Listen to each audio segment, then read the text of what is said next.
오늘은 마태복음 23장 1절로 12절 말씀 가지고 자신을 낮추면 높아질 것이다.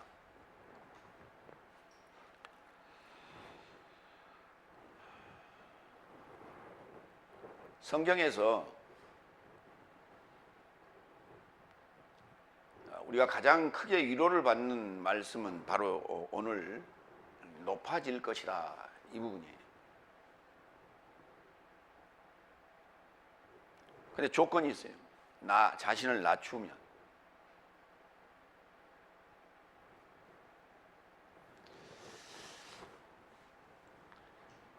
제가 언젠가 아시는 분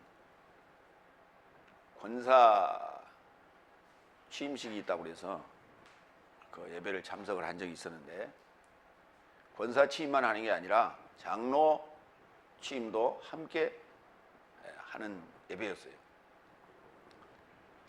이제 안수식을 하고 장로 이제 받으신 젊은 분이더라고요. 그래서 이제 취임 인사말을 좀 하셔 하고 이제 앞으로 나와라 해서 마이크를 주니까 설교를 해야 되는 거야. 그래서 내가 아이고야 목사님 참 힘들겠다 그랬어요. 겸손한 데가 하나도 없어요. 장로장님이 무슨 벼슬인 줄 아는 것 같아요. 그래서 내가 참 내내 거기 그 자리에 참석하에 있으면서 마음이 굉장히 불편한 적이 있었어요. 지금 어떻게 사는지 모르겠습니다.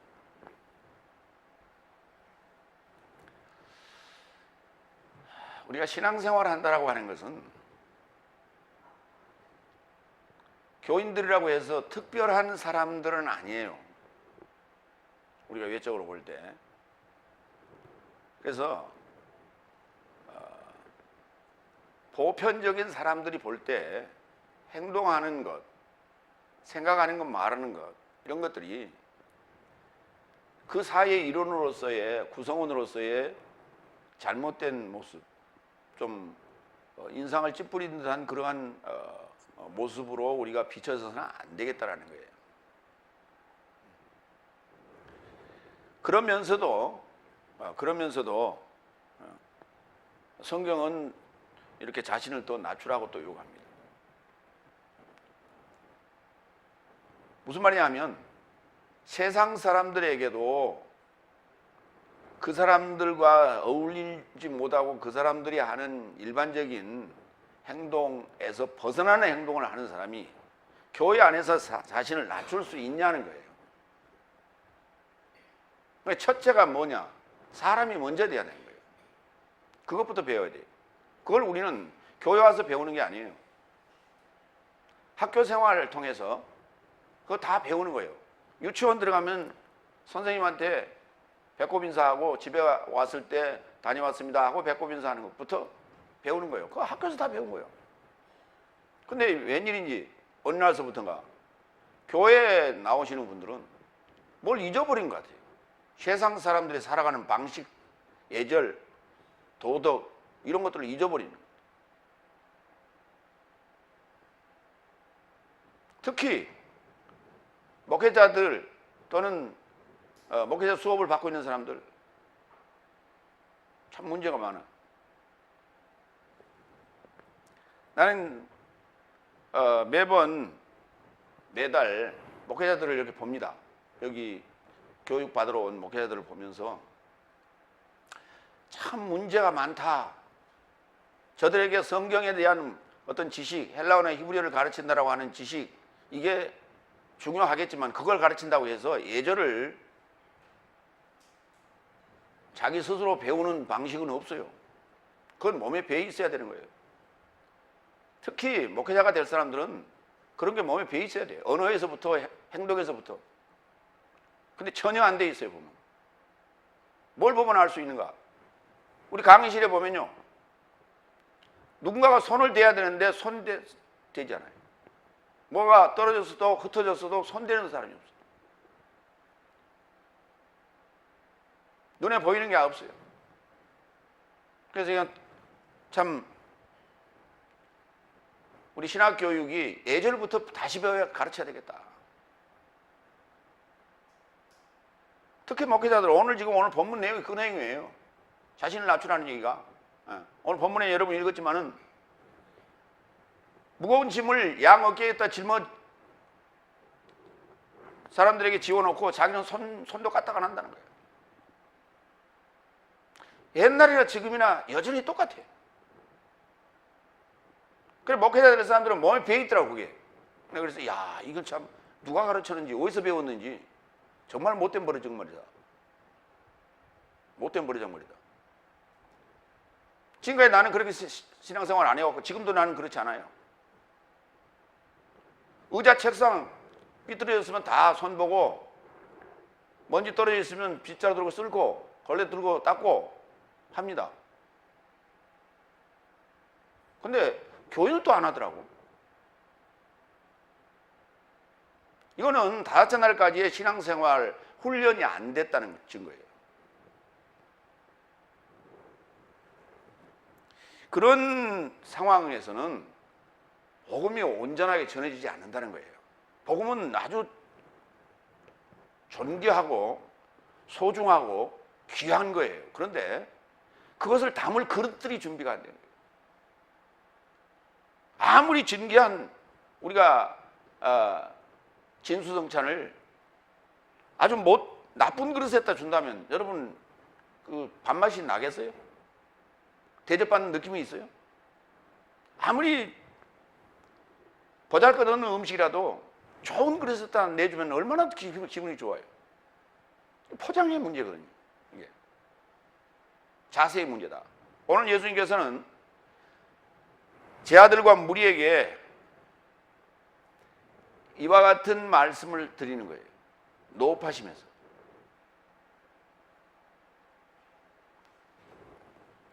첫 번째, 마태복음 23장 1절로 4절. 무리와 제자 삶에게 전하신 말씀. 첫 번째 1절 2절 읽겠습니다. 그때 예수께서 무리와 그의 제자 삶에게 전하여 말씀하시되 서기관 삶과 바리새인 삶이 모세의 자리에 접하여 앉았다. 서 있는 게 아니고 앉았다고요. 다른 자리가 아니에요. 모세의 자리에 앉았다. 그럼 모세의 자리가 어떤 자리고 얼마나 높은 자리인가라고 하는 거예요.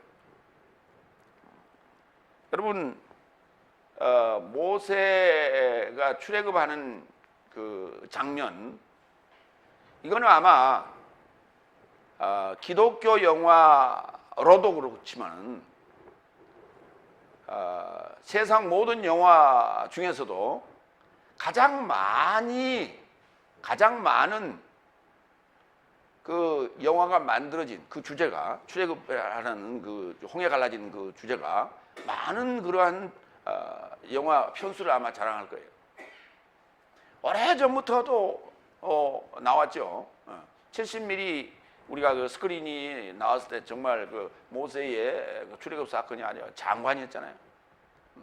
근데 그때가 지금 수십 년 전입니다. 한 30년 전 전으로 이해하는데, 그때부터 지금까지 수많은 그 출애굽 장면을 다루는 영화들이 나왔어요. 그건 뭐냐면 모세의 리더십, 그 중에서 그걸 우리는 굉장히 강조하고 또 담기를 원하고 그래요. 그런데 그런 영웅적인 어떤 스타일, 이걸 이제 우리가 뭐라고 하냐면 아이돌 그래요. 우상화. 이게 일종의 우상화가 되는 거예요. 구약에 또 다윗, 솔로몬, 엘리야, 엘리사, 그거 담기를 원해요. 나 그런 능력을 소유했으면 좋겠다. 이런 거죠.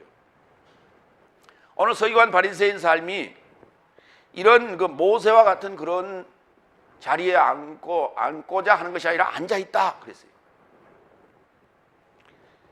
그래서 가장 이제 그 자리라는 그 표현에 가장 적절한 모세의 상황을 보면 출애굽기 18장 내용이에요. 거기서 17절에서 23절만 우리가 읽겠습니다. 모세의 장인이 그에게 이르되 그대의 하는 것이 선하지 못하도다. 그대와 그대와 함께한 이 백성이 필연 기력이 쇠하리니 이 일이 그대에게 너무 중함이라. 그대가 혼자 할 수 없으리라.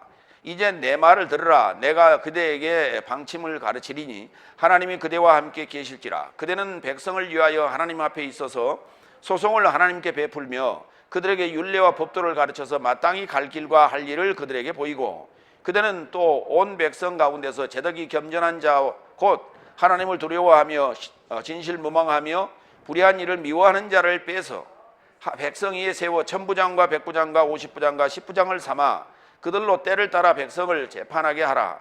무릇 큰 일이면 그대에게 베풀 것이고 무릇 작은 일이면 그들이 스스로 재판할 것이니 그리하면 그들이 그대와 함께 담당할 것인즉 이 일이 그대에게 쉬우리라.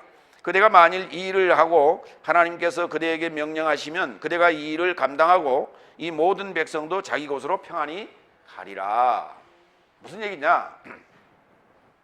장인 이드로가 출애굽하여 황야에 모인 그 이스라엘 백성들을 가만 보니까 그 중에 이제 자기 사이가 제일 참 위대해 보일 거 아니에요. 그래서 이렇게 쳐다보니까 웬 줄들이 매일 서 있는 거예요. 그래서 왜 뭐 하는 거 했더니 그 모든 백성들의 문제, 그 다음에 탄원하는 거, 어떤 거, 그 다음에 문제 해결, 또 재판해야 될 것, 여러 가지 상담할 것, 뭐 등등 여러 가지 문제들을, 그게 얼마나 숫자가 많아요. 장정들만 60만이라고 했으니 도합 한 200여만 명 될 것이라 이렇게 우리가 추산하잖아요. 그 사람들이 가지고 오는 모든 거를 혼자 앉아서 그걸 전부 다 판단해 주고 있는 거예요. 그래서 장인 이드로가 가만 보니까 여기 뭐라 했냐면 그대의 하는 일이 선하지 못하다. 그리고 이 백성이 필연 기력이 쇠하리다. 그대와 함께한 이 백성이. 그러니까 그대도 이러다가는 말라 죽겠고 백성은 또 기다리다가 지쳐 죽겠고 그래서는 안 되겠다. 그렇게 머리가 안 돌아가냐? 애굽의 그 궁정에서 살다 온 친구가.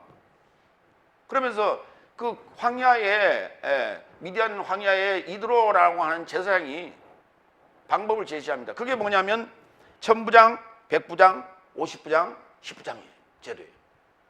이 군대 조직입니다. 이게. 이 군대 조직이. 그래서 이제 모세 자네는 총사령관 하게.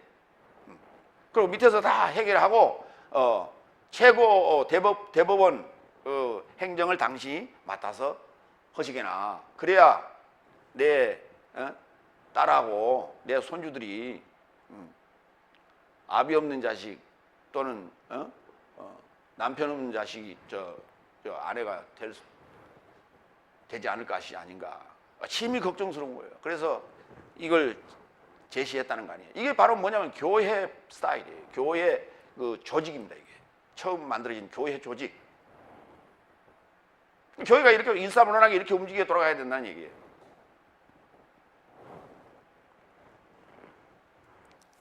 근데 여기에 그 재판관의 자리에서 이런 형태로 서기관 바리새인들이 지금 행세하고 있다라는 얘기예요. 그러므로 그렇게 해서는 안 된다라고 무리와 제자 삶에게 지금 가르치시는 거예요. 두 번째로 갑니다. 3절.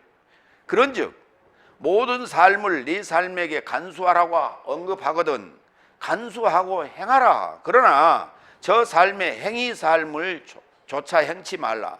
왜냐하면 저 삶은 말은 하고 행하지는 않는다. 그렇죠. 말은 잘해. 입으로만 산다는 거예요. 입으로만 사는. 입으로만 얘기하고 행하지는 않는다. 그러니까 저들이 뭔가를 얘기하면 그거는 간수하고 행하라. 하라면 해라. 말씀하시면 말씀 듣고 행하고 일하라 그러면 듣고 행하고 해라. 그러나 너도 그렇게 본받아. 닮아가면 안 된다. 닮아가면 안 된다. 근데 닮아가요. 반드시 닮아가요. 그러니까 못된 것은 닮아가. 그런데 좋은 점은 절대 안 닮아가. 또 이게 특징이에요.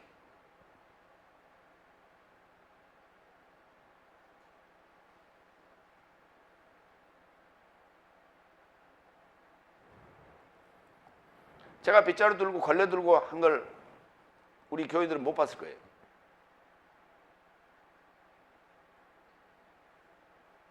그러면 생각을 해봐야 돼요. 이걸 누가 닦았지? 왜 이렇게 늘 깨끗하지? 이래야 되는데. 뭐 청소부가 와서 했나 보다. 교회 청소부가 와서 한 교회 있어요? 교인들이 다 하지. 그저 생각 없이 사는 거예요. 무슨 뭐 극장에 온 것도 아니고.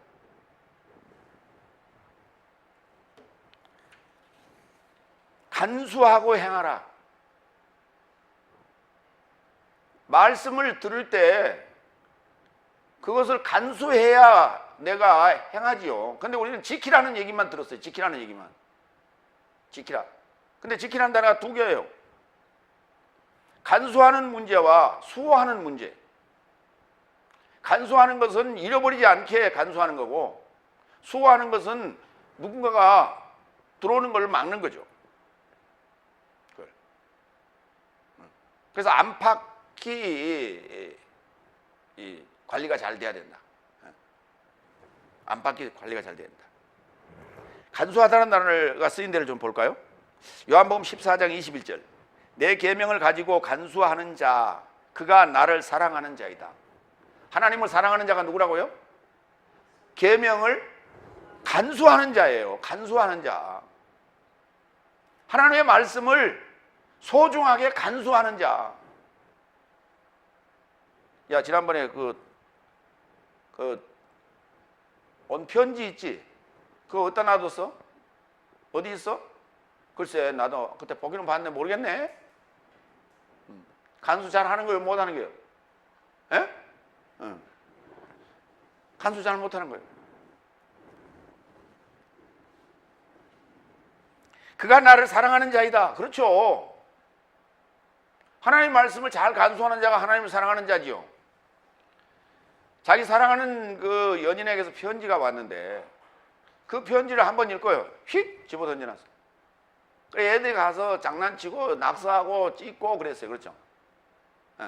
그래 이제 굴러다니는데 그것도 치우지도 않고 내버려뒀어요. 아, 근데 그 연인이 집에를 왔다는 거예요. 그래서 왜 뭐가 이렇게 종이 돌아다니니까 이렇게 가서 치우려고 보니까 자기가 보낸 편지 아니에요. 그래서 그 연인이 조용히 그 찢어진 편지를 자기 주머니에 넣고 집에를 왔다는 거 아니에요. 조용히. 나 바쁜 일 있어서 간다고. 그러고는 다시는 안 만났다는 거 아니에요. 나를 얼마나 우습게 알았으면 내가 보낸 편지를 그렇게 간수하냐 이거죠. 그렇잖아요. 여기 우리 지금 설교 원고를 주잖아요. 에? 몇 장이에요? 3장, 주보하고 4장 드리죠. 그렇죠? 예. 이거를 보고 갈 때 집어 던져놓고 가요. 그렇죠? 그래, A가 아니에요. A상 A도 아니에요. 그는 줬으면 그걸 접어갖고 가야 돼. 그렇죠? 준 입장에 내 입장에서 그걸 보면 어떤 기분이 들겠어?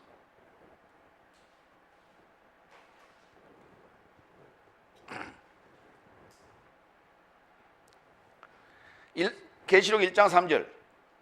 예언의 말씀 삶을 읽는 자와 듣는 삶과 그 안에 기록된 삶을 간수하는 삶은 행복하다. 왜냐하면 때가 가깝기 때문이다. 자, 계시록의 예언의 말씀을 얘기하는 거예요. 응? 그러니까 예언의 말씀이라는 게 성경 전체 얘기인데 그걸 어디서 얘기했냐면 계시록에서 얘기했어요. 근데 우리는 일반적으로 계시록을 뭘로 알고 있어요? 종말론 이렇게 알고 있어. 그렇죠? 그럼 계시록 읽어보면 어때요? 기분이 좋아? 안 좋아? 별로 안 좋아. 뭐 그냥 뭐 해 달 별이 떨어졌다는 둥, 바다가 뭐 피가 됐다는 둥, 뭐 그냥 재난, 뭐 그냥 심판, 뭐 이런 얘기해서 뭐야. 그렇죠? 그래서 계시록은 좀 안 읽었으면 좋겠어. 그렇죠? 그런데 뭐라고 그랬냐?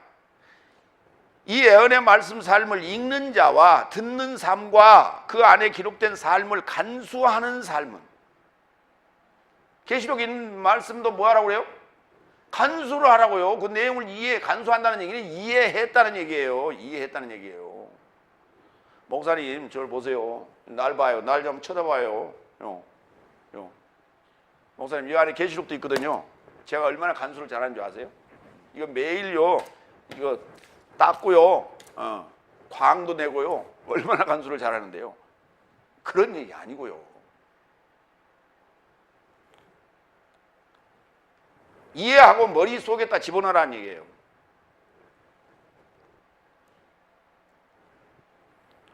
그 자가 행복하다. 왜냐하면 때가 가깝기 때문이다. 바로 너의 때, 너의 종말의 때, 너의 심판의 때, 너의 구원의 때를 얘기하고 있는 것이다. 마태복음 7장 21절로 22절. 나에게 주여 주여 말하는 자 모두가 하늘 삶의 나라에 이르고자 들어가지 못할 것이다. 오히려 하늘 삶 안에 계신 내 아버지의 뜻을 행하는 자가 들어갈 것이다. 많은 삶이 그 날 안에서 나에게 말할 것이다. 주여 주여 내 삶이 당신 이름으로 예언하였고 당신 이름으로 귀신 삶을 쫓아냈고 당신 이름으로 많은 능력 삶을 행하지 않았습니까? 근데 나는 너를 도무지 알지 못한다고 얘기한다. 왜? 여기 22절에 답이 있어요. 21절과 22절에 답이 있는데 21절에 뭐냐면 하늘 삶 안에 계신 내 아버지의 뜻을 행하지 않았다는 거죠. 그 뜻대로 행하지 않았다는 거예요. 그게 뭔데요? 그랬더니 내 삶이 당신 이름으로 예언했고 그건 당신 이름으로 예언했으니까 아버지 이름으로 예언했으니까 아버지 뜻대로 한 거 아니에요? 두 번째, 당신 이름으로 귀신 삶을 쫓아냈어요. 그러니 아버지 뜻대로 한 거 아니에요? 세 번째, 당신 이름으로 많은 능력 삶을 행하지 않았습니까? 이거 아버지 뜻대로 행한 거 아닙니까? 아니래. 아니래. 그럼 왜 그게 아닙니까? 21절 지난 글씨 오히려 하늘 삶 안에 계신 읽어요. 하늘 삶 안에 계신 내 아버지의 뜻을 행하는 자라야 돼요. 어디? 하늘 삶 안에. 하늘 삶 안에 계신 아버지의 뜻대로 해야 돼요. 하늘 삶 안에 계시냐는 말이 무슨 말이냐? 하늘 안에가 아니에요. 하늘이 복수예요. 하늘 삶이에요. 일곱째 날 안에, 저기 보세요. 일곱째 날이 어디예요? 읽어봐요. 제일 위에. 사도삼. 어디? 성경상으로는. 성경 내용으로는. 사도행전서 유다서까지. 그 다음에 나라는 어디라고요? 땅의 증인. 사도삶이 된 일곱째 날에 들어간 자 안에 계신 아버지의 뜻대로 살아야 돼요. 그런데 일곱째 날에 들어간 자가 아닌 다섯째 날에 속한 자가 다섯째 날이 뭔가 보세요. 에? 구약이요, 신약이요? 구약, 아직도 구약이에요. 예수님 만났어, 못 만났어? 못 만났어, 아직. 그런 자가 능력을 받았다고요.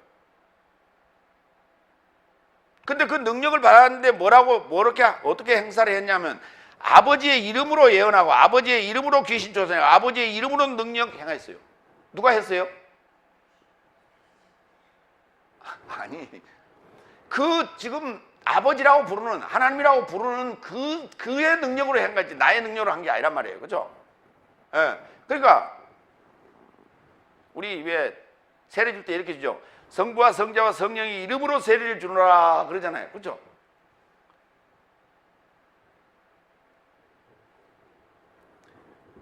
그렇게 세례 주는 게 아니에요. 성부와 성자와 성령의 이름에 이르고자 이름화하려고 주는 거예요. 그게.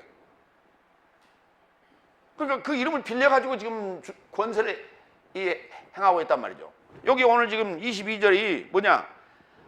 당신의 이름을 빌려서 예언도 하고 귀신도 쫓아내고 능력도 행했다고요. 빌려서. 그건 아버지 뜻이 아니에요. 빌려서. 근데 그 빌린 그 아버지라고 하는 하나님이라고 하는 그 대상도 사실은 진짜 하나님이 아니었던 거예요. 그래서 그때는 빌려서 써요. 이렇게. 의로 이렇게. 안에서가 아니라. 그래서 의로와 안에서는 전혀 다른 얘기예요. 근데 우리 성경에는, 번역 성경에는 이걸 전혀 구분 안 해놨어요. 요한복음 10장 37절 38절. 만일 내가 내 아버지의 사역, 빠졌어요. 넣으세요. 사역을 행치 않고 있다면 나에게 믿지 말라. 그러나 내가 행하고 있어도 내게 믿지 않겠다면 그 사역으로 믿어라. 이는 아버지가 내 안에 나도 그 안에 있음을 네 삶이 알고 믿게 하려 함이라. 예. 다시 한번, 이는 아버지가 내 안에 나도 그 안에 있음을 네 삶이 알고 믿게 하려 함이라. 그러니까 아버지와 내가 뭐다? 하나 됐다는 거예요.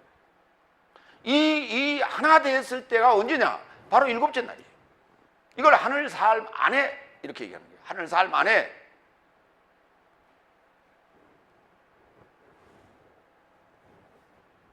근데 오늘 서기관 바리새인은 어떻게 했어요? 모세의 자리에 앉아 있었죠. 모세의 자리에 앉아 있었어요. 자, 저 보세요. 모세가 몇째 날인가? 넷째 날 앉아 있어요. 넷째 날. 지금 현재 서기관 바리새인들은 다섯째 날에 속한 자들인데 다섯째 날에서도 넷째 날 행세를 하고 있다는 거예요. 그 모세의 행세를.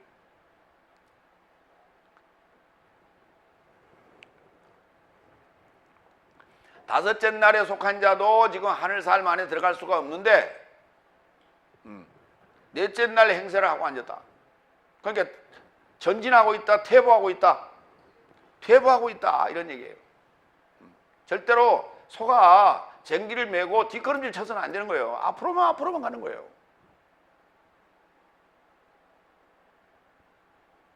쟁기를 맨 소가 뒷걸음질을 하면요, 소가 다쳐요. 주인은 위협을 느끼면 쟁기를 내팽개치고 피하면 돼. 그러면 다치는 건 소가 다치는 거예요. 무슨 말인지 이해가 되세요?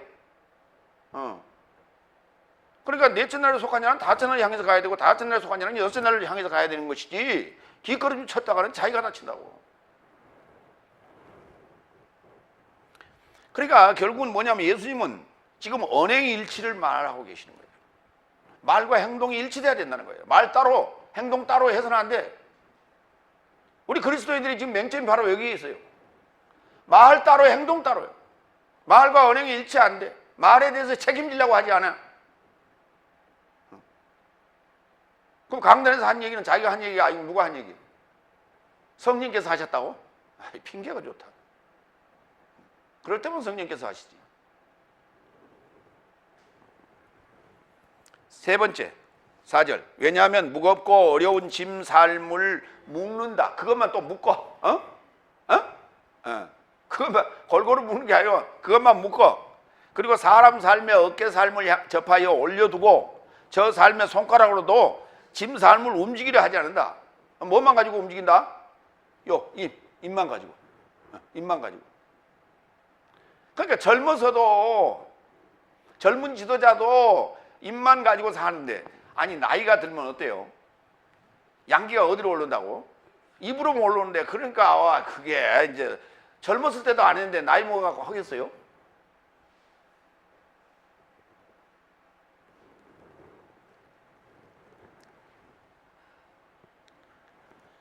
마태복음 11장 28절 30절. 수고하고 무거운 짐진 삶은 모두 나를 향해 오라. 나도 네 삶을 쉬게 할 것이다. 나의 멍에를 네 삶을 접하여 들쳐 메고 나로부터 배우라. 나는 온유하고 마음으로 겸손한 자이다. 그러므로 네 삶의 목숨 삶으로 쉼을 발견할 것이다. 왜냐하면 나의 멍에는 쉽고 나의 짐은 가볍다. 그러니까 여기 서기관 바리새인들이 지워준 짐도 그냥 무슨 쌀자루, 보리자루 이런 그런 거 얘기 하는 게 아니에요. 말씀의 어떤 무거움, 어떤 지시사항의 무거움, 교인으로서의 행동해야 될 어떤 방침에 대한 그 무거운 것들. 예를 들어서 헌금에 대한 무거운 이런 것. 주일 성수, 새벽 기도, 수요 예배, 금요 철학, 오후 예배. 이런 그것도 무거운 거예요, 사실. 이런 것도. 그러니까 요즘 속된 말로 교회가 쉴 틈 없이 교인들을 뺑뺑이 잡아 돌리는 거. 이건 무거운 거예요. 그 뺑뺑이 잡아 돌리는데 누가 힘들어요? 가장 힘들어하는 사람이 누구예요? 교인들을 뺑뺑이 돌리는데 가장 힘들어하는 자는 누구예요? 에? 전도사님, 부교육자. 담임 목사가 뭐 그렇게 힘들어요? 지시하면 끝이지. 그렇잖아요.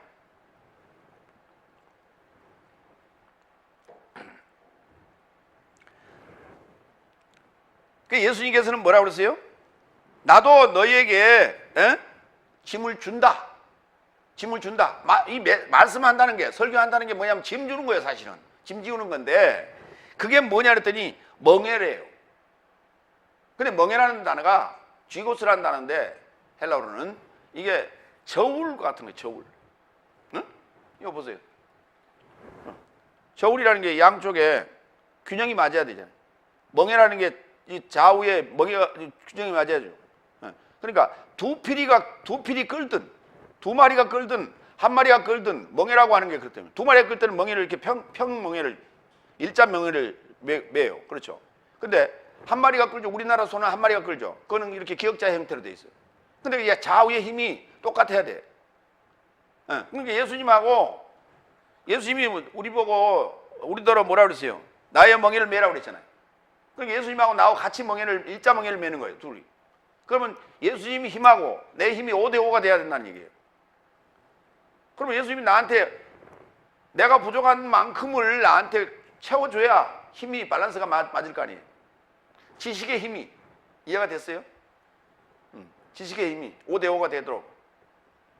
그러니까 결국은 너의 그 알지 못하는 궁금증, 그 무지에 대한 것을 내가 내 지식을 줘서 5대5가 되게 평행선을 만들겠다. 그러면 이게 평행선이 됐을 때 너는 그것을 쉼을 얻는다. 우리가 쉼을 얻지 못하는 이유가 뭐예요? 궁금증이 풀어지지 않아서 그런 거예요. 의문이 풀어지지 않아서 그런 거예요. 그러니까 아니 한번 생각해 보세요. 새벽기도 나오던 말씀 듣고 철학기도 나오던 말씀 듣고 수요일 예배 나오던 말씀 듣고 주일 예배 들어가던 말씀 듣고 주일 저녁 예배 나오던 말씀 듣잖아요. 이렇게 수없이 듣고 또 낮에는 또 기독교 TV 들어가고 또 말씀 듣고 어떤 이는 또 유튜브에 들어가서 동영상 보면서 또 말씀 듣고 그렇게 수없이 들었는데도 어때요? 풀어져 안 풀어져? 안 풀어져. 들을수록 더 뭐예요? 더 무거운 짐이 쌓여. 근데 예수님 뭐 하겠다? 나는 너가 그 지고 있는 짐을 풀어주겠다. 교인들이 다섯날 교인들 얘기하는 거죠. 다섯날 교인들이 계속 짐이 무거워지는 이유는 뭐냐? 해답을 안 주고 계속 뺑뺑이 돌리니까 그 해답을 찾기 위하여 계속해서 요구하는 어떤 것들을 행해야 되는 거예요. 뭐처럼? 무당이 구도 한번 합시다. 그래서 했는데 300만 원 들여서 했는데 안 풀어졌어. 해결 안 됐어. 또 왔어. 이번에는 500만 원짜리 한번 합시다. 그래 또 안 풀어졌어. 왜 안 풀어졌는가 그랬더니 정성이 부족하대. 이번에는 그러면 1000만 원짜리 하자. 계속해서 물려서 말려드는 거예요. 그렇죠? 지난번에 방송을 들어보니까 차 타고 가면서 방송을 들어보니까 어떤 분이 3억 얼마인가를 그 무당한테 그렇게 수십 차례 돈을 냈어요. 그래서 이제 이건 사기다 해가지고 고소를 했어요. 근데 그 무당은 뭐라고 하냐면 내가 강요한 적 없다. 지가 하자 그래서 했지 나는 강요한 적 없다. 근데 그 무당이 이웃에 사는 아주 친한 사람이야. 아주 친한 사람. 근데 그때 되니까 오리발림. 그러면 왜 중간에 한 3분의 1쯤 하다가 안 되면 포기를 하지 계속 했냐 그랬더니 글쎄 그게 그렇게 마음대로 되냐 이거예요. 한 번 물리면 계속 물리게 돼 있다는 거죠. 끝장을 봐야 되니까. 거기서 본전 생각은 안 나는 거죠. 왜? 본전 찾으려고 하는 건 아니니까. 문제 해결을 위해서는 계속해서 그게 말려들게 돼 있다는 거예요. 그렇죠? 이러한 사기성이 행해지는 이유가 다른 게 아니다. 교회를 나오는 목적은 다른 거 아니에요. 나의 미래에 대한 해답을 얻기 위해서 나오는 거예요. 우리가 지금 착각을 하고 있는 게 있어요. 우리 교인들이. 세상 사람들은, 교회 안 나온 사람들은 분명히 알고 있어요. 무당을 찾아갔을 때는 자기의 미래를 보자고 가는 거예요. 사업의 미래, 아이들의 미래, 나의 미래, 이런 걸 지금 보장받거나 아니면 그걸 답을 얻기 위해서 가는 거예요. 무슨 돈 가지고요? 무슨 돈 가지고 가?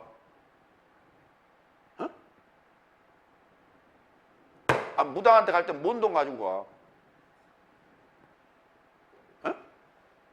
가? 나 참.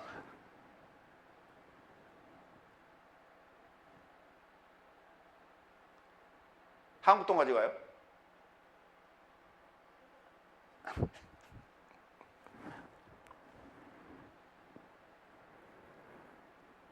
뭘 물어보면 답이 나와야 되는데 답이 안 나와요. 교인들도 마찬가지예요. 교회에 나오는 이유는 다른 게 아니에요. 나의 미래에 대한 해답을 주세요. 이거예요. 그럼 교회에서는 나의 미래에 대한 해답을 줘야 되는 거예요. 근데 여러분 다섯 날에 여러분의 미래에 대한 해답을 받았어요? 받았겠지요. 이렇게 받았겠지요. 당신 죽으면 천국 갑니다. 예수 잘 믿고 교회 열심히 봉사하고 죽으면 천국 갑니다. 천국이 어디 있는데요? 저기 있어요. 거기 어딘데요? 나도 잘 몰라요. 그런데 하여튼 저기 있대요.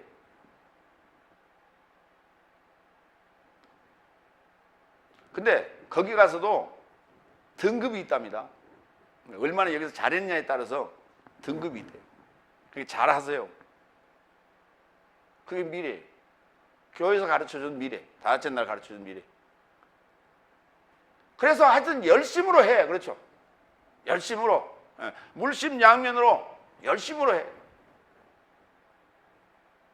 근데 그 답을 얻고 확실하게 나는 이러이런 답을 얻었다라고 말하는 이가 있어요, 없어요? 한 사람이나 봤어, 못 봤어?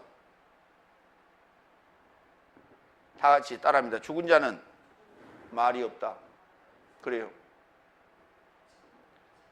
그렇게 죽어갔습니다. 열심히 뭐만 갖다 바치고요? 교회에서는 헌금이라고 그래요. 무당한테 내는 건 복채라고 그러고. 그죠?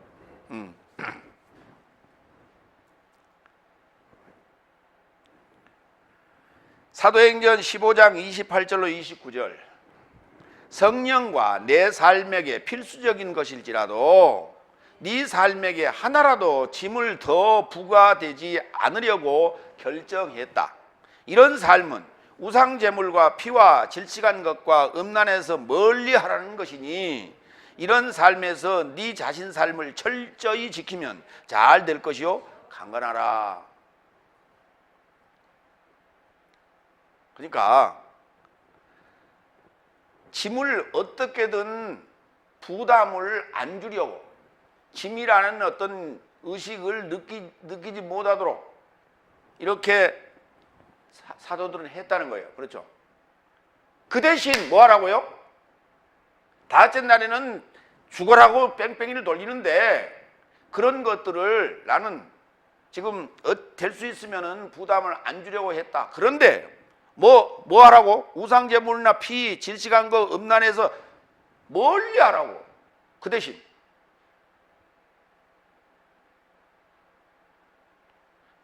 그걸 멀리 한다는 얘기는 무슨 말이에요? 하나님의 말씀을, 계명을 이해하여 잘 간수하는 거 아니에요. 거기에 시간 쏟으라는 거예요. 거기에 시간 쏟으라는 거예요. 갈라디아서 6장 2절. 네 삶이 서로의 짐을 짊어지고 이같이 그리스도의 법을 보충하라. 그리스도의 법을 보충하라. 충전하라고요. 자꾸 채워내라고. 내 안에 간직하는 거예요. 자꾸.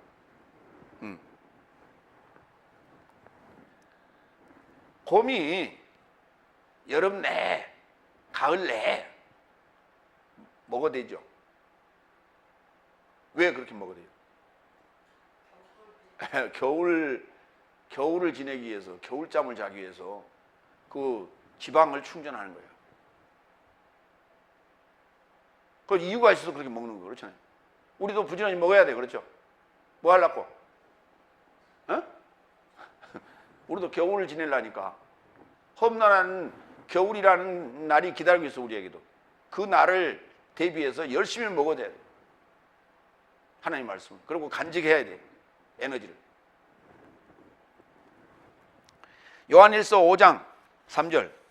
왜냐하면 하나님의 사랑은 이것이니 내 삶이 그의 계명 삶을 지키게 하려는 것이요. 지킨다는 단어가 간수한다는 거예요. 그의 계명 삶은 무거운 삶이다. 아니다. 아니다요. 아니다. 그의 계명 삶은 무겁다. 아니다. 아니다. 그럼 목사님, 십계명은 그럼 지킬 수 있는 거예요? 없는 거예요? 여러분이 한번 대답해봐요. 십계명은 지킬 수 있는 거예요? 없는 거예요? 대답해봐. 지난주 설교 들으신 분은 답이 나올 거예요. 그렇죠? 에? 지킬 수 있다 없다? 있다. 어떻게 하면 된다? 사랑하라. 사랑하라 그랬잖아. 사랑하라. 첫째 되는 계명도 하나님을 사랑하는 것이요, 둘째 되는 계명도 내 이웃을 내 몸같이 사랑하는 것이다. 사랑하라고. 여러분, 남자와 여자가 아내와 남편이 서로 사랑하는데 이런 사람 봤어요? 아우, 나는 힘들어서 사랑을 못하겠어. 너무 힘들어. 그런 사람 봤어요? 봤어, 못 봤어?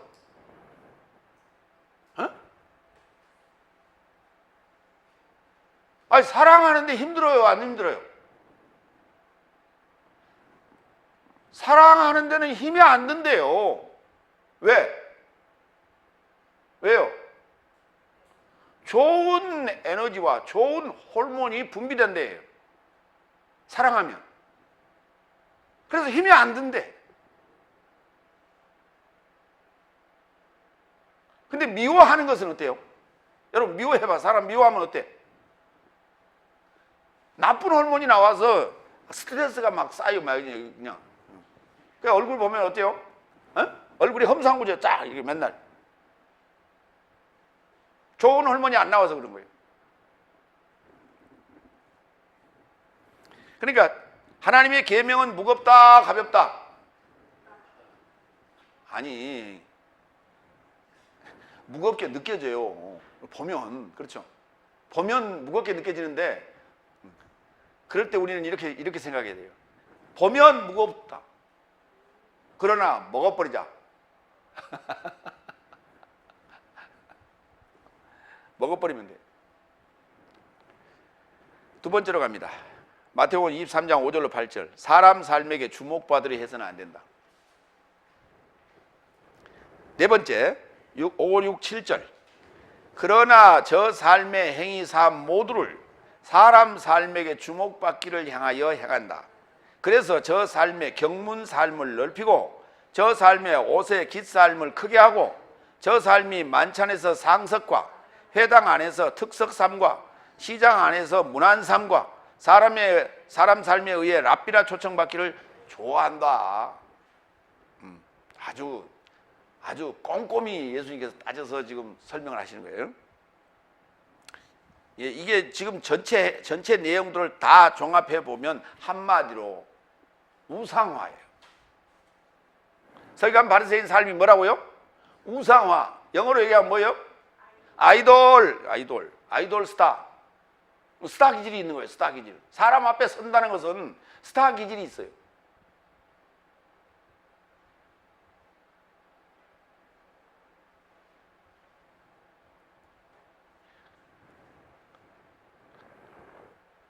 하여튼 뭐 행사를 하는데 순서 이렇게 쭉 있잖아요.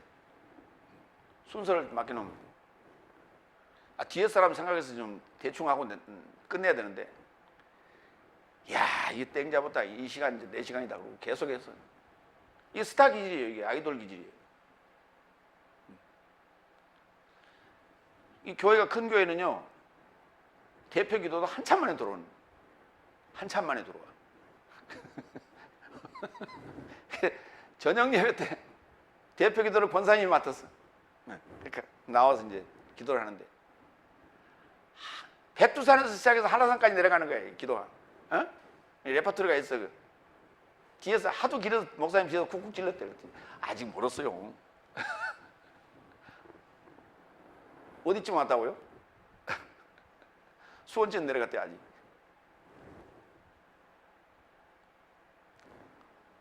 일종의 그게 아이돌 기질이에요. 무상화. 경문을 넓게 하고, 경문이라는 게 뭐냐면 신명기 6장 8절에 보면 하나님의 말씀을 이렇게 글에다 종이에다 써서 여기 손목에다 메고 이렇게 함을 만들어 가지고 손목에 메고, 그 다음에 여기 미간, 눈썹과 눈썹 사이 여기다가 이렇게 또 매달고 다니고. 오죽하면 그렇게 시켰을까? 오죽하면. 그건 이제 하나의 샘플로 보여주기 형식으로 그렇게 지시를 한 거예요. 그랬더니 그게 이제 그게 우상화가 또 된 거예요. 그게 서로 그걸 크게 해갖고 이만하다 해갖고 들고 다니라고. 이제 그거 팔기도 하겠죠. 팔기도 해. 여기다가 이제 뭐 금장을 해서 이제 만들었다고 해서 그렇게 해서 이마박에다 이렇게 달고 손목에다 이렇게 시계처럼 차고 다니고 이렇게. 그걸 경문이라고 하는 거예요. 그 다음에 옷도 어떻게 있다고요? 크게. 옛날 우리 양반들 보면 두루마리 딱 입은 밑에 쫙 이런 거 보았죠? 사극에서 보면 나오잖아요. 그 다음에 만찬석에 가면 어디 앉아요? 상석이 어디냐 그거 찾는. 회당에 가면 뭐예요? 특석. 여기 특석이요. 특석. 특석. 또는 앞에 이렇게 장로석.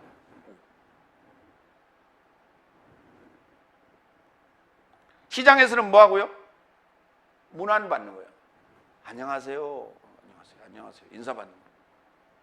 그 시장이라는 데가 사람 많이 모이는 거지. 그 다음에 랍비라 초청받기로 해요. 선생님, 선생님. 요즘은 선생님이 그냥 인사의 호칭이에요. 그냥 인사하는 선생님.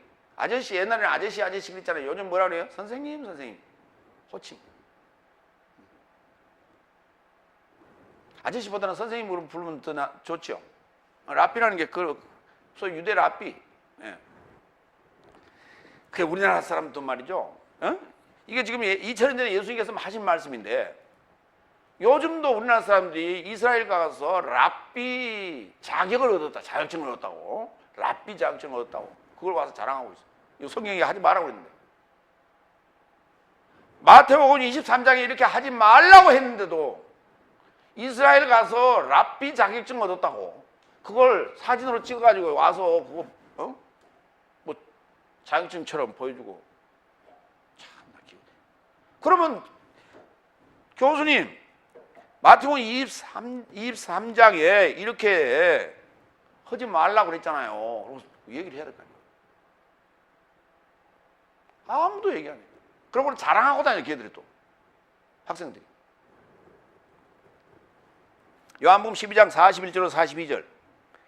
이사야가 이런 삶을 언급한 것은 그때 그의 영광을 보았고 그에 관하여 언급한 것이었다.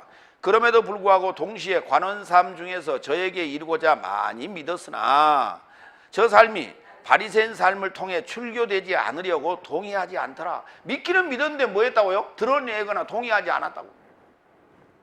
왜냐하면 저 삶은 하나님의 영광보다 사람 삶의 영광을 더 사랑하였기 때문이다. 누가? 바리새인 삶. 바리새인들이 예수를 믿기는 믿었어요. 그런데 그것에 대해서 누가 물어보면 동의하거나 아니면 나는 예수를 믿는다라고 이렇게 표면적으로 그걸 드러내지 않았다는 거예요. 왜? 사람을 의식했어. 하나님보다 사람이 더 중요했어. 그 사회가 그랬단 말이에요. 그 사회가. 사도행전 12장 21절로 24절.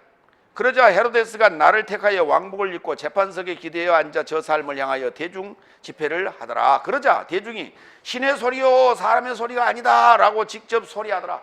간혹 우리가 그런 적 있죠. 간혹 뭐 집회하는데 무슨 태극기 집회 뭐 이런 거 또는 촛불 집회 뭐 하면서 막 그 나온 사람을 축해 세우고 막 이렇게 우상화하는 그런 구호들을 외치잖아요. 이제 그 소리를 듣더니 헤롯이 23절 그러나 그가 그 영광을 하나님에게 주지 않는 것 대신에 주의 사자가 곧 친히 벌레 먹게 되어 혼이 나갔다. 그러자 하나님의 말씀은 성장하고 많아지더라. 이런 것들이 다 아이돌 우상화 하자는 거예요. 우상화. 이 서기관 바리새인 서기관이 오늘날 직분으로 뭐라고 그랬어요? 직책으로? 목사. 서기관. 목사들이 그렇다는 얘기예요. 오늘날 목사들이 그래요. 로마서 10장 2절로 4절. 왜냐하면 나는 저 삶이 하나님의 열심을 가지고 있으나 지식을 좇지 않았음을 저 삶에게 증언한다. 하나님에 대한 열심을 가지고 있는데 뭘 좇지 않는다고요? 하나님 말씀 연구해 안 해? 안 한다는 얘기예요. 안 한다는 얘기예요. 3절 하나님의 의를 깨닫지 못하고 자기 의를 세우려고 찾고 있는 저 삶이 하나님의 의에 복종치 아니하는 것이다. 그리스도스는 의에 이르고자 믿는 모두에게 율법의 완성이기 때문이다. 그리스도를 만나면, 그리스도 안에 들어가면 율법의 완성이 되는 거예요. 율법의 완성이 되는 거예요. 근데 그리스도 안에 들어가지 못하면, 다시 말해서 성경에 대한 지식이 이해가 되지 않으면, 그 말이에요. 성경에 대한 지식이 이해가 됐다는 얘기는 그리스도 안에 들어갔다는 얘기예요. 성경에 대한 지식이 이해가 되지 않은 자는 자기 의를 세우려고 열심을 내고 있는 거예요. 자기 의를 내세우고 있는 거예요. 왜? 강대상에 올라가가지고 시간 안에 시간을 때우기 위해서 얘기를 해야 될 거 아니에요. 근데 성경에 대한 지식을 좇지 않는 자가 무슨 얘기를 하겠어요? 자기 자랑이나 세상 얘기하겠죠. 이거는 하나님의 의에 복종치 아니하는 거라니까요. 자기 잘난 체는 하고 있는 거예요. 아이돌 우상화 작업을 하면서 하나님의 의를 이한 것이 아니라 자기 의를 세우려고 하는 거예요. 자기 자랑, 잘난 체.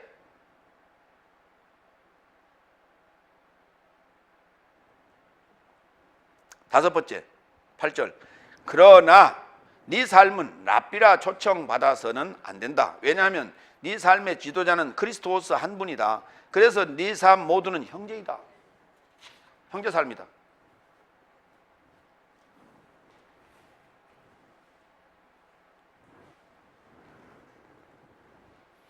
랍비라 초청받아서는 안 된다. 그 지도자가 그리스도스 한 분이다.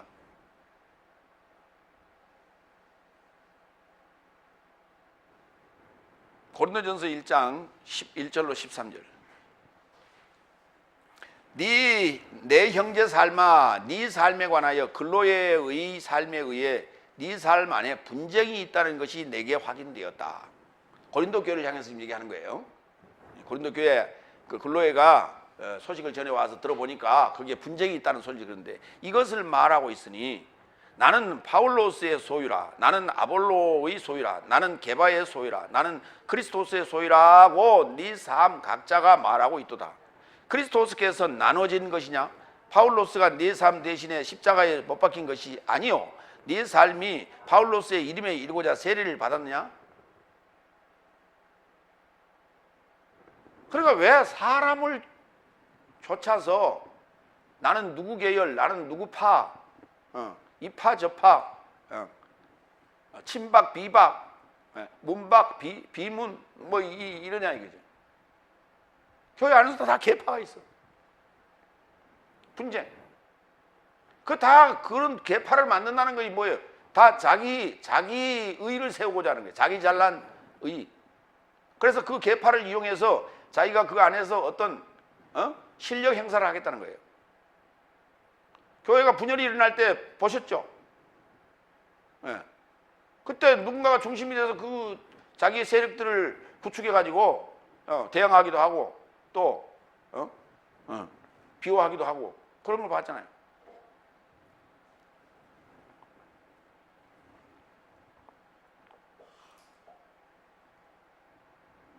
히브리서 2장 11절로 13절. 거룩하게 하시는 자와 거룩함을 받는 삶이 모두 하나에서 나왔으니 이러한 이유로 저 삶을 형제라 초청하시길 부끄러워 아니하시고 말씀하시되 내가 주의 이름을 내 형제 삶에게 통보하고 내가 주를 교회 중심 안에 찬송할 것이요 또 다시 내가 저와 접하여 설득할 것이요 또 다시 보라 나와 훈유가 삶이 하나님에게서 내게 주신 삶이다. 또다시 보라 나와 훈유가 삶이 하나님께서 주신 삶이다. 예수님 당신도 어렸을 때를 훈유가라고 그렇게 묘사를 했어요.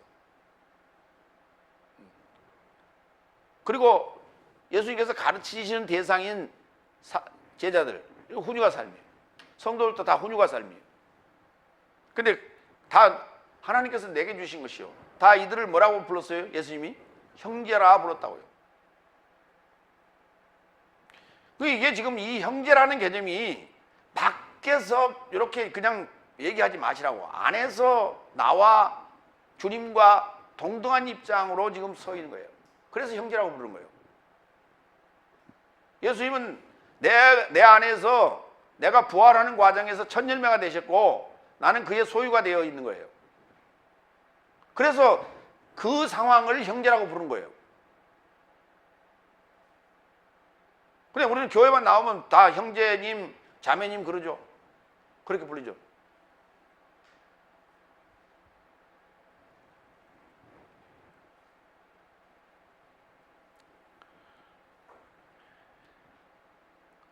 그러니까 다른 얘기가 아니에요. 모두가 다 성장하라는 얘기예요.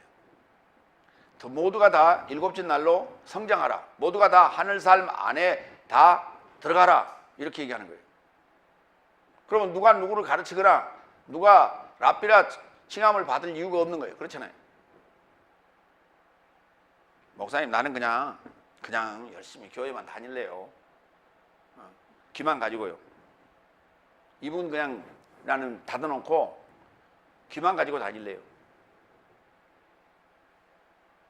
그거를 용납하지 않는다는 얘기예요. 성경은. 다 하나님의 계명을 간직했으면 그것을 그 좋은 소식을 전하라는 거예요. 그 좋은 소식을 왜 전하지 않아요? 여러분, 좋은 소식이 빨리 전파가 돼요? 나쁜 소식이 빨리 전파가 돼요? 예? 나쁜 소식을 왜 빨리 전합니까? 좋은 소식을 빨리 전해야지. 사람들이 희한하잖아요. 야, 누가 이혼했대. 그 별로 좋은 소식도 아닌데 그걸 갖다가 그냥 삽시간에 돌아. 삽시간에. 예. 좋은 소식 좀 빨리 알리세요. 그러고 통문을 보냈더니 그거는 가다가 끊어졌어. 왜 안 나왔어요? 그랬더니 아이고 소식 못 들었어요. 근데 나쁜 소식은 듣지 말아래도 듣고 와.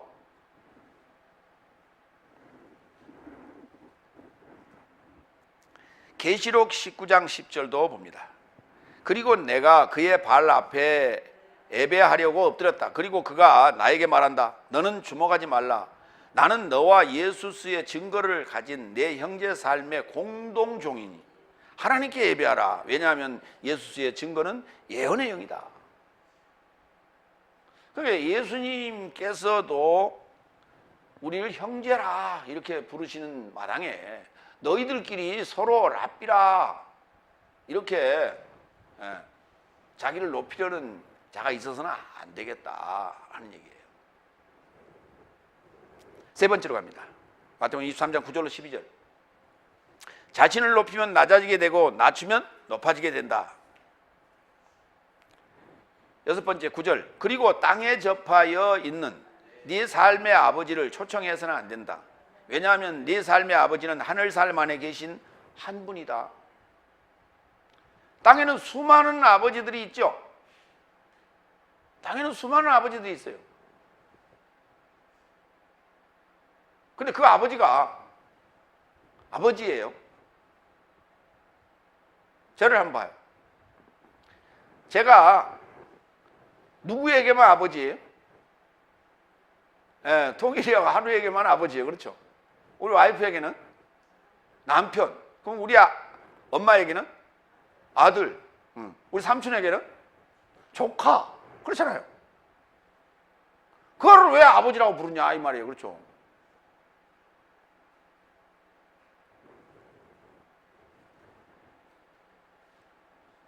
아버지란 말은 지금 우리가 세상에서 부르는 아버지는 관계예요. 관계.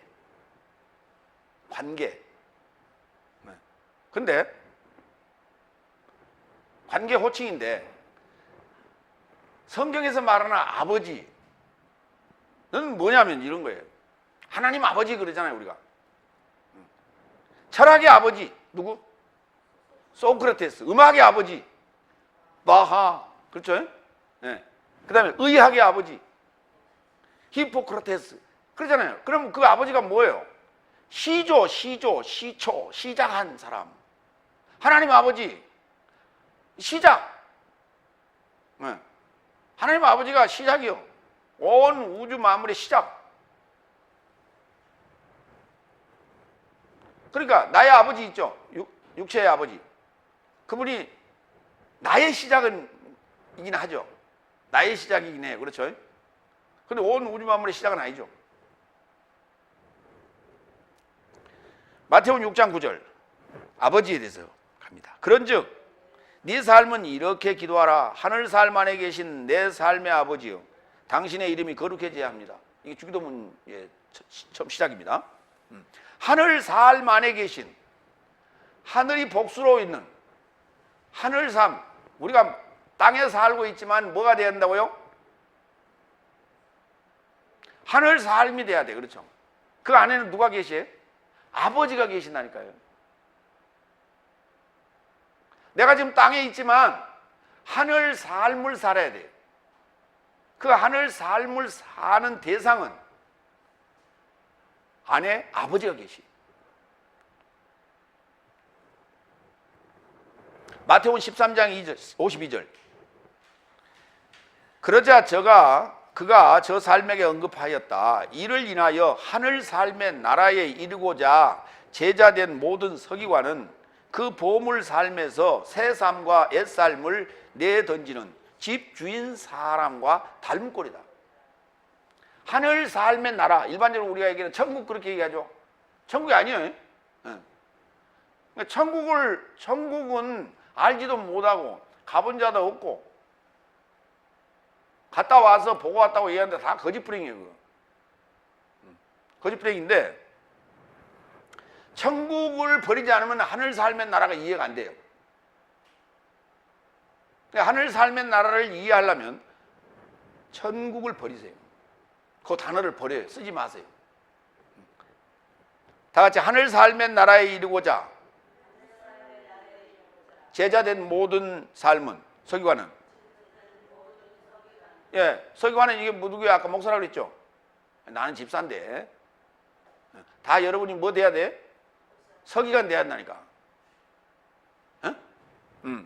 그 자는 뭘 하느냐? 그 보물, 그의 보물, 그가 쌓아놓은 것 중에서 새 삶도 내놓고 옛 삶도 내놓고 하는 주인과 같아야 돼. 주인, 집 주인. 그게 하늘 삶의 나라가 누구라고요? 집 주인. 하늘 삶의 나라 안에 누가 계셔요? 아버지가 계셔요. 그렇죠? 그 아버지와 같다고 말이에요. 그렇죠? 집 주인이. 아버지가 집 주인이죠. 마태복음 22장 2절. 하늘 삶의 나라는 사람인 왕과 닮게 되었다. 어? 하늘 삶의 나라는 무엇이라고요? 왕, 인간 왕. 하늘 삶의 나라는 인간 주. 하늘 삶의 나라는 인간 왕. 하늘 삶의 나라는 그 안에 아버지가 계셔야 돼요.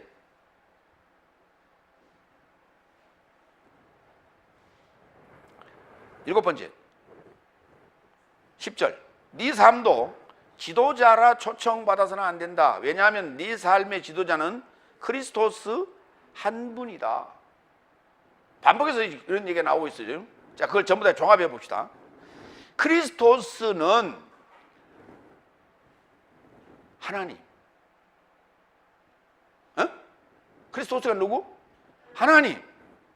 근데 그 크리스토스는 누구에게서 났어요? 여자에게서 났죠. 여자에게서 났어요. 그렇죠? 네. 그런데 죽었다가 부활하셨어요. 그렇죠? 그래서 크리스토스, 하나님이라고 부르는 거예요. 네. 다 같이 크리스토스는 하나님. 네. 크리스토스는 아버지. 그렇죠? 크리스토스는 랍비. 크리스토스는 지도자.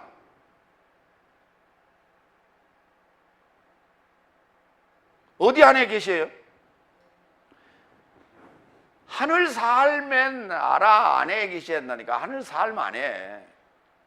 하늘 삶의 나라로 계셔야 돼. 내 안에 그러지 마. 내 안에 그러지 마. 내가 하늘 삶이 안 되면 소용이 없어. 내 안에 안 계셔요. 이해되세요? 하나님 아버지 랍비 지도자는 어디 계셔? 하늘 삶의 나라 안에 계신다니까. 하늘 삶 안에 계신다니까. 그게 나야 돼. 나야 돼. 그게 나야 돼. 나여야 돼. 여러분이어야 돼. 이해됐죠? 예? 마태복음 2장 6절 지도자 유대 땅 베들레헴아 너도 유대 지도자 삶 안에서 가장 작지 아니하다. 왜냐하면 네게서 지도하는 자가 나올 것이다. 그가 나의 백성 이스라엘을 목양할 것이다. 다 유대 땅 베들레헴아, 유대 땅 베들레헴아. 대답을 안 하시고 다시 한번 묻습니다. 유대 땅 베들레헴아. 그렇죠. 이 저 중동에 있는 뭔 땅 보고 유대 땅 베들레헴아 그러고 얘기 소리쳤겠어요? 그 얘기 아니라니까. 유대라는 말은 실존의 출현을 소망하는 자를 유대라고 그래요. 누구를 소망한다고요? 그래, 구원자를 지금 소망하고 있는, 구원자의 출현을 소망하고 있는 자를 유대라고 그래요. 그 다음에 베들레헴이라고 하는 것은 여러분이 떡집이라고 알고 있었죠? 예, 떡이란 단어, 떡집은 명사형, 동사형으로 풀면 전쟁하는 집이에요. 그러니까 전쟁하는 집에서 실존의 출현을 소망하는 자, 그걸 유대 땅 베들레헴아 그런 거예요. 이해가 되십니까? 근데 너 안에 그 유대 지도자 삶 안에서 가장 작지 아니어야 돼요.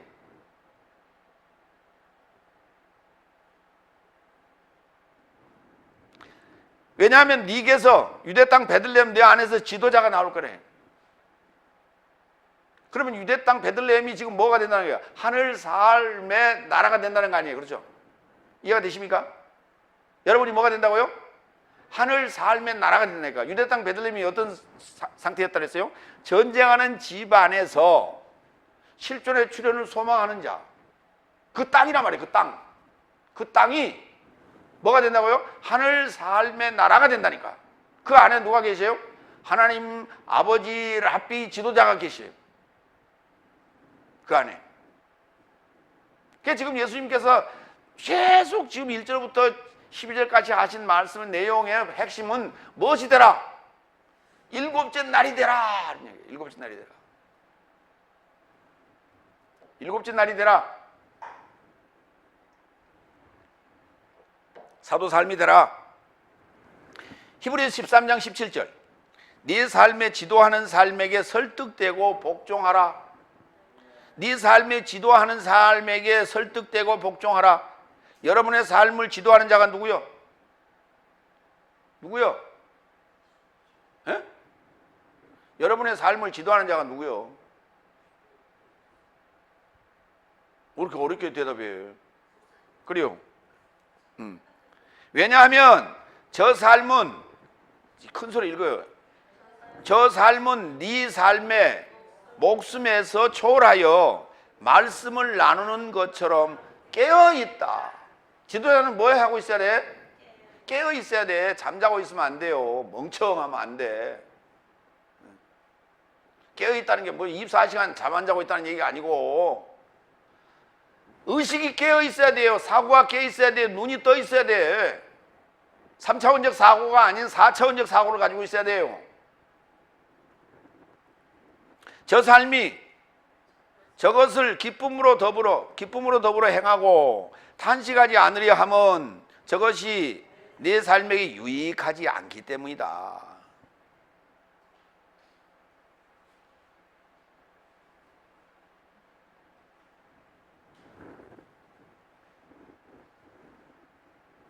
베드로후서 3장 9절. 연통의 주님은 어떤 삶이 더딤을 지도하는 것 같이 더딘 것이 아니라 오히려 네 삶에게 이르고자 오래 참으사 어떤 삶을 파멸하기를 목적하지 않고 오히려 모든 삶을 회개에 이르고자 자리 잡기를 목적하신다. 무슨 말인지 이해가 되시죠? 우리 하나님은 연통의 주님인데 조급하지 않아요.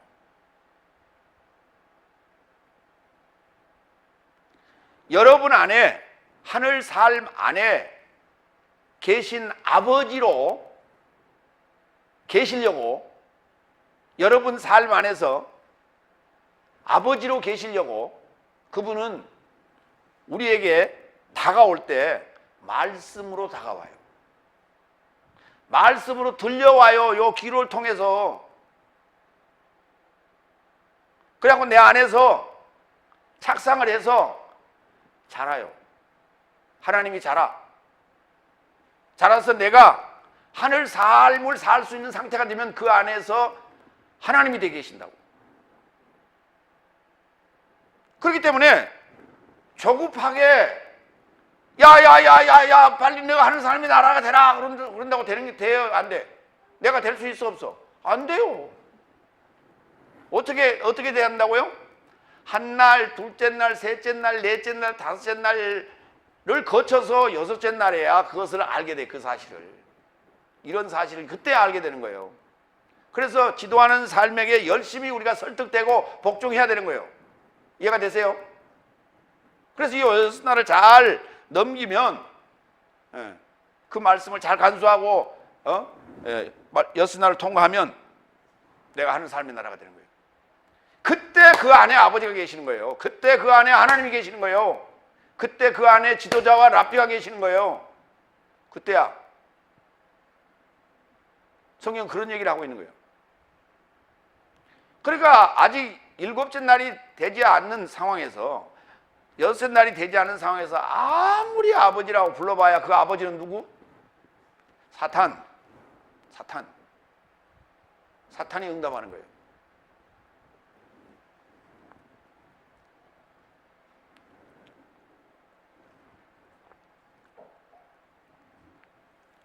그래서 우리가 다섯째 날 그렇게 죽어라고 불렀던 아버지 하나님 아버지 했던 그 아버지가 바뀌는 거예요.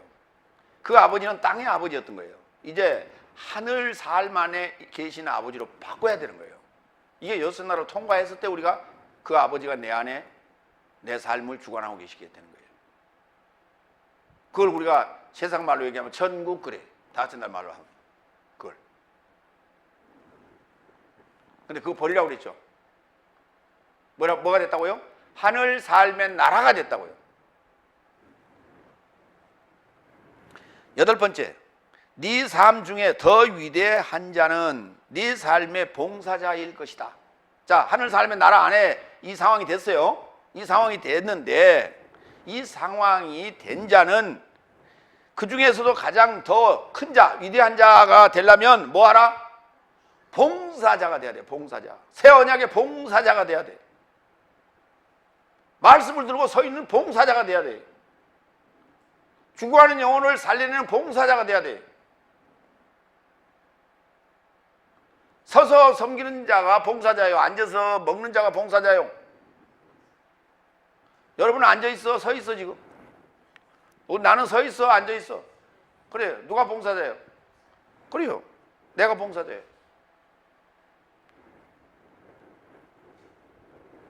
누군가 자신을 높이면 낮아지게 될 것이요, 누군가 자신을 낮추면 높아지게 될 것이다. 높임 받으려면 여기 올라서 있어야 돼. 여기서 섬기지 말고 봉사하시라고.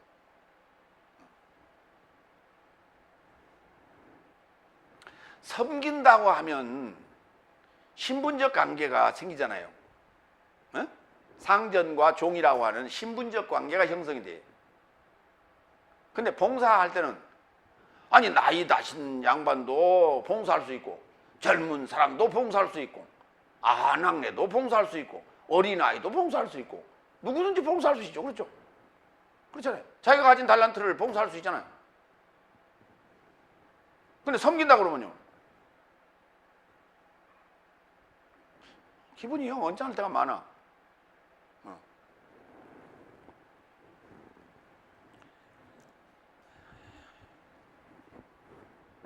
디아코노스라고 그러는데 섬기다가 아니라 봉사. 요한복음 3장 13절로 14절. 그리고 하늘에서 내려온 인자가 아니고서는 하늘에 이르고자 한 사람도 올라가지 못했다. 그는 하늘 안에 있는 자 아니라. 누가 하늘 안에 올라가시다고요? 인자. 하늘에서 내려온 인자 외에는 하늘에 올라간 자가 없어요. 그렇죠? 자, 그렇게 전제를 해놓고 14절 읽어봐. 그리고 모세가 황야 안에서 뱀을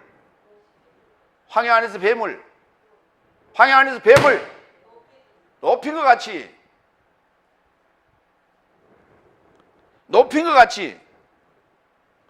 이같이 인자를 높임 받음이, 인자가 높임 받는다는 게 무슨 말이에요?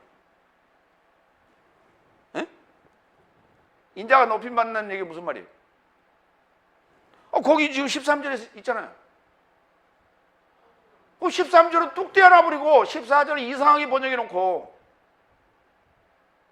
높임 받는다는 게 뭐예요? 하늘 안에 올라가는 거라니까. 하늘 안에 들어가는 게 높임 받는 거예요. 부활 승천, 이게 높임 받는 거지. 장대에 매달린 게, 십자가에 매달린 게 높임 받는 거예요. 그게 낮아진 거지. 그걸 매달았다고 그렇게 표현하면 어떡해. 뱀을 매단 것 같이 인자도 매달림 들려야 된다고? 들려야 돼. 십자가에 들려야 돼. 그게 높인 거예요?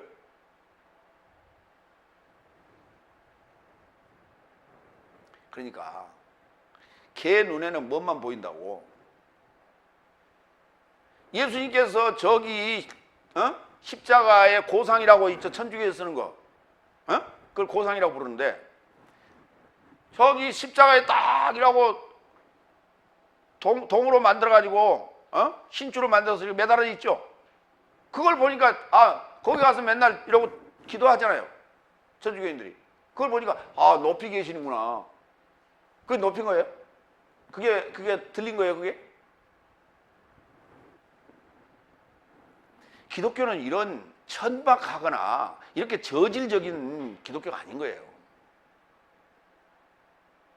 눈에 뵈는 대로. 천주교 성당에, 여러분 잘 이해를 하셔야 돼요. 천주교 성당에 가면 뭐가 있어? 안에 들어가면 안에 들어가면 뭐가 있어? 안에 들어가면 뭐 있어? 성화들 있잖아. 성화. 천지창조에서부터 시작해서. 그걸 왜 성당에다 안에다 이렇게 전 붙여놨어? 그걸 뭐라 그래? 유리창에 붙이는 걸. 응?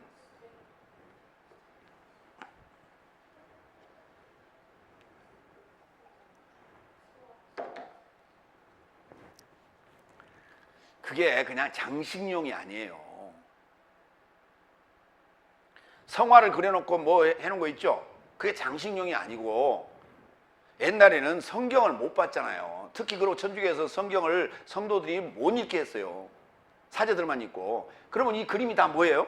성경 이야기라고. 창조, 천지창조에서부터 시작해서 쭉 예수님이 십자가에 고난받고 죽고 부활하시고 재림하는 얘기까지 쫙 그림을 그려놨다고. 그게. 그러니까 예수님이 십자가에 죽으신 것도 고상으로 해갖고 그림 매달아놓은 거예요. 이 그림을 다 줄 수가 없으니까 집에 갔다가 고상만 하나 들어놓고 묵주 하나씩 들고 기도하라고 준 거예요. 그게. 근데 그놈이 또 무상화가 된 거예요. 그게. 그러면 성경 번역도 있다고 해놨어. 모세가 광야에서 뱀을 든 것 같이 인자도 들려야 하리니 그래놨어. 그 들린 게 그게 십자가에 올라가 계신 게 그게 들린 거라고. 그게. 그 단어가 아니라니까 높인다는 단어예요. 광야에서 모세가 뱀을 높여줬어요. 그래서 뱀이 높임을 받았기 때문에 뱀을 쳐다본 적 살았지. 그렇잖아요. 뱀이 능력이 있어서 역사를 한 거니까. 뱀이 하나님께서 뱀에게 능력을 줬어요. 그래서 그 뱀이 사탄이가 거기서 그때부터 지배하게 됐다는 이 말이에요. 사탄이 능력이 없다고 착각하지 마요. 전부 다 누가 하나님 아니까 하나님이 진짜 하나님도 하나님이고 가짜 하나님도 하나님이라니까. 사탄도 가짜 하나님인데 사탄도 하나님이에요. 걔도 능력을 행해. 그래서 높였다니까. 자기들의 주인으로 높였어요. 그거 하나님께서 허락하신 거란 말이에요. 뭐 할 때까지? 예수님이 오실 때까지. 그래서 예수님께서 부활하시고 높임을 받은 거예요. 그걸 13절에 써놨잖아요. 하늘에서 내려온 인자가 아니고는 하늘에 이루고자 한 사람도 올라가지 못한다. 그는 하늘 안에 있는 자니라. 이 얘기를 지금 14절에서 이렇게 비유로 설명을 또 한 번 한 거예요. 이해가 됐어요? 14절 오역 해놓은 게 이해가 됐냐고요? 그러니까 성경 내용을 알고 있어야 제가 한 얘기가 무슨 얘기인지를 알아요. 성경 내용을 모르고 있으면 제가 한 얘기가 무슨 말인지 하나도 몰라. 야고보서 4장 10절에도 있죠. 주 앞에서 낮추라. 그리하면 그가 너를 높이시리라. 그러니까 주님이 높임을 받는다는 얘기는 나 안에서 얘기입니다. 네. 그러니까 내가 또 높임을 받는 거죠. 우리가 높임을 받을 수 있는 것은 주 앞에서 낮추라. 그런 주 앞에서 낮추는 게 뭐냐면 십자가 사건이에요. 십자가 사건. 그게 낮추는 사건. 아이고 어서 오십시오. 그러고 90도로 절한다고 그게 낮추는 게 아니고. 그러다 그거 하지 말라는 얘기는 아니에요. 그것도 하세요. 마무리합니다.